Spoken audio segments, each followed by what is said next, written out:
29/5/2026 रात्र पाए गोटे 15 मिनिट रे रिपोर्टकारी अभियोग कले आम से उपर गुमांडी ग्राम जड़े रिपोर्टकारी अभियोग कले जे तांकर नाबालिका झील को तांकर बड़ भाईर जुई पुओ ताको दुष्कर्म करी रास्ता रे छाड़ी पलई गला।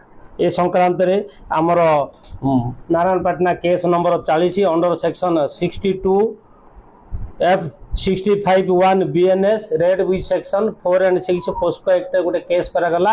तदंत भार आईआईसी ममता पंडा नहीं तदंत कला समय जना पड़ा जे मुदला विजय मांडांगी एलियस नरेंद्र कुमार साउंता तार घर हूँ हाथीमुंडा दामनजुड़ी एरिया सी कौन करता घर को पीड़िता जाइथिला जेहेतु संपर्कीय शाली हम घर को स्त्री सांगे जाइथिला घरे गोटे 7 दिन खंडे रहिला।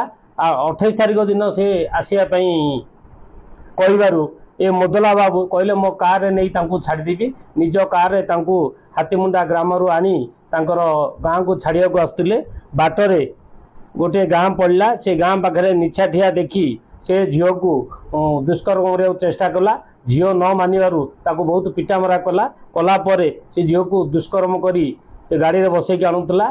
झील देखला बाटे लोक जावासिया कर तेणु तार टे साहस है गाड़ी जो स्लो है डोर खोली दौड़ी से गाड़ी ओह्ल पड़ा। ये बाबू घर को पलि गले तापर से चली चली आसिक कांदिक बापा माँ को घटना विषय कहले कहला बापा माँ जानिले जेहेतु माड़ होता मेडिकल ट्रिटमेंट है तापर बापा आसिक रिपोर्ट देले। रिपोर्ट देवापर आम केस करी मुदला को धरीचु जो व्यवहार होता कार को रखीचु गोटे मोबाइल जबत करूँ आम आरेस्ट करूँ आमर रेप केस जो पाराफानी अच्छी डाक्तरी महीना अन्य साइंटिफिक टीम ताको व्यवहार कराई आम कोर्ट चालाण करूँ।